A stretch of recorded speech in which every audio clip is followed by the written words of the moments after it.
All right, installing the Rite drain plug today. I'm just dry fitting everything right now.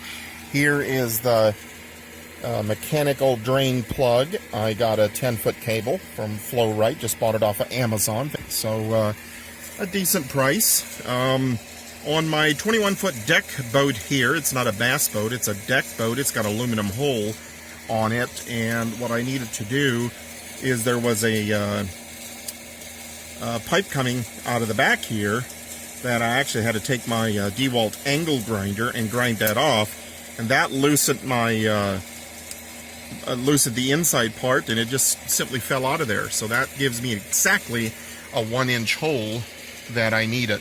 So these angle grinders work absolutely phenomenal for grinding stuff, especially that thin blade right there. Cuts through some amazing stuff. Works a lot better than a Sawzall or jigsaw with a metal blade. Yeah, I'm sure those of you that have used that know what I'm talking about. Anyway, so here's the fitting that's going to go in there. Needs an exact 1-inch hole, and of course I got to put I think there's a neoprene sealer here on the outside to put in yet, and seal that off with some 5200, and then go on the inside and get the cable. Probably have to get my son Benny to help me out with that a little bit, but got some other parts here. So it looks like, yeah, I got to put that washer on, and then yeah, I got some other parts there. So anyway, I'll check back with you later once Benjamin is actually at work right now, so I gotta wait till he comes home to probably finish this whole thing out, and I'll get back with you once I get it installed. So all right, until then, talk to you soon. Bye-bye. All right, folks, so I got my daughter Becky here, and she's helping me thread this cable out here. So we've got the cable out now, and the next thing that we're going to be installing is this little guy right here. So very simple. All we need to do is this has a little bit of a groove in it, so we're just going to snap our cable in here. Might need to be twisted around a little bit, but we can do that here. So right there, if you can see that, I fitted it right in there. Okay, and then I'm going to lay this on top, and I'm just going to clamp it with my thumb while I got my 2 screws in here. And they send us 4 screws like this, and you'll see where all 4 of them go. So I'm going to tighten the back one here first. Whoops, I almost made a mistake. We're going to have to put this guy in first. Don't forget that, or you're going to have to take things apart again. And next, we're going to have to put this guy in here.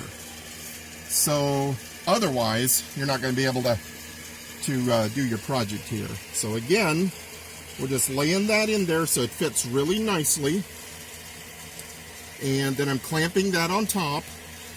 This time I think I'm just going to put the front screw in here. It's a really nice warm day here in Kentucky. So good time to be working on this. When you do something like this, it's always a good idea if you can adjust your drill maybe backwards a little bit. That way you don't over tighten. If you guys notice that I kind of torque things there a little bit, and that isn't that was probably okay for this, but it isn't necessarily the best when you're doing sensitive projects like this where a hole could be stripped out. But this is some really good rubber here, so I feel like this is pretty hardcore rubber. I think it's propylene. Probably not pronouncing that right, but anyway, I'm just going to snug these up here with my screwdriver, just to make sure that I've got everything. Alright, so we're going to tighten this down here with just our screwdriver, just make sure everything is nice and tight. You get a little bit better feel for things sometimes. Now, I definitely don't want to over tighten this, so I kind of feel that's almost at the point of stripping there if I over tighten it too much.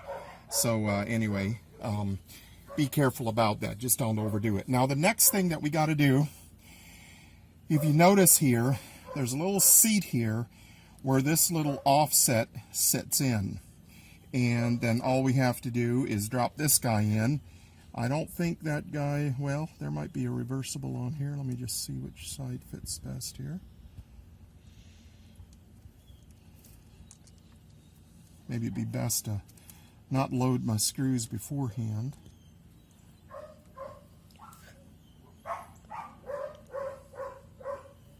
Okay. Turn this thing end for end to see what happens. That don't work. Yeah, okay, well that's self-explanatory. You see how that is, then you see how that end is here. And obviously, the end that's going to go up here is going to go here, and then the hole slot allows you, yeah, to go there. So that's simple enough there. All right, we're going to load these screws here. Try to get these in. I think this time I might just use my screwdriver and get them in that way. That way we don't have a potential over stripping there. Like I said, I think that one screw there almost got too tight. And I know that's an issue that you can have sometimes when you're working with plastics. But I think it'll be fine. If I ever have an issue with it, I just take that screw out and maybe put just a slightly bigger one in. I don't think that should be an issue.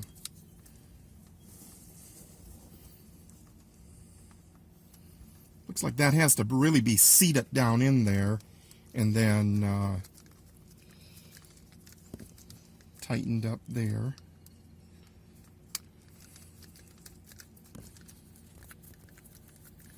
A shout out to my daughter Becky here, is holding the camera. Thank you, Becky. Appreciate you helping Daddy here. Becky likes fishing, and her sister Abigail loves fishing too, so hopefully we'll be out on the boat here soon. Yeah, it looks like that gasket's going to fit over there just perfect. So just kind of dry fit everything here. Make sure everything's going to go up in there. Yeah, I think that's going to work fine. And what we want to do next is go ahead and get that leveled up, and then I want to pilot drill some holes here.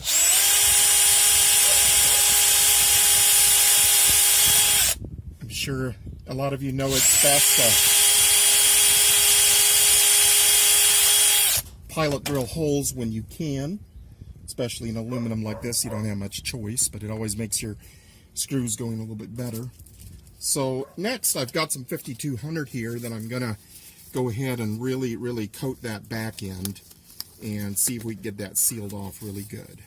All right, getting that 5200 on this gasket seal. I don't even know if this is really all that much needed on, because you've got that heavy-duty rubber seal there, but we're going to put it in there.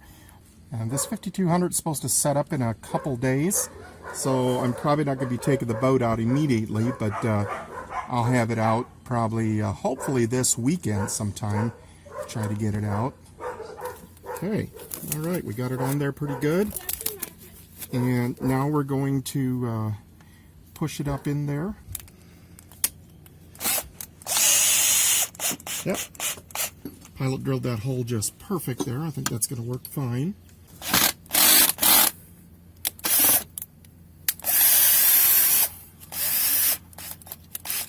All right, we're getting a real nice seal there. There we go. I think that looks nice and clean there. I'm going to just go ahead and clean that all off there and make sure everything's cleaned on the inside. Like I said, be careful with that 5200 when you're putting it on. You might want to be a little bit more prepared than I was. Kind of made a mess out of it. And all right, I think that's good. We'll be getting the hole drilled up in the boat next, and then we'll put the actuator or the lever in up there. So I'll catch up with you guys when I'm up there. So Becky and I, we've got the cable. We've got it here now, and what I'm going to do is I'm going to feed it behind this panel here, or take it all the way up here. So it says for an 1 3/4 hole bit. So we're going to see what we can get done here. And then all I have to do is I'm going to have to thread onto this thing here. So this right here is the actuator that goes back and forth right here. So I'm going to, do you see that little hook right there? I'm going to have to just kind of thread that guy right in there. There we go. Okay, now as we get this area here, This little nubbin fits over there, and then this square part on the back will fit right on top there. And then you have a little knob on the back here that you just screw up. Tighten that guy up really good. Everything should lock in the bottom here. Yep. That's what we're doing. Okay, now just double check to make sure everything works. Yep, I can feel that work. I can actually feel a resistance here where it goes into the gasket, so that's good. I can feel resistance when it pops out again, so that's great there. Okay, so I'm going to put that back. Now all we have to do is just make sure these holes are lined up really good. And I'm not even going to pre-drill here because I've just got some light aluminum to go in there. So all we have to do is just put that in there, just like that. Okay, now the drain plug is out. That means it's out.